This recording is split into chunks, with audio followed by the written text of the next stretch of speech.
Zo, even een demonstratie geven van mijn zelfgemaakte standaard.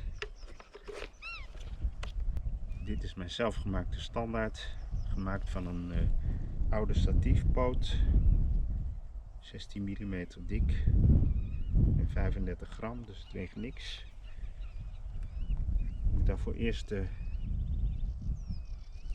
rem aantrekken.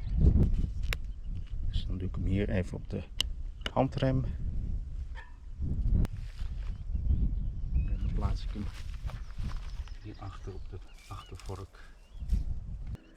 Plaats ik hem zo. Zodat hij niet wegglijdt.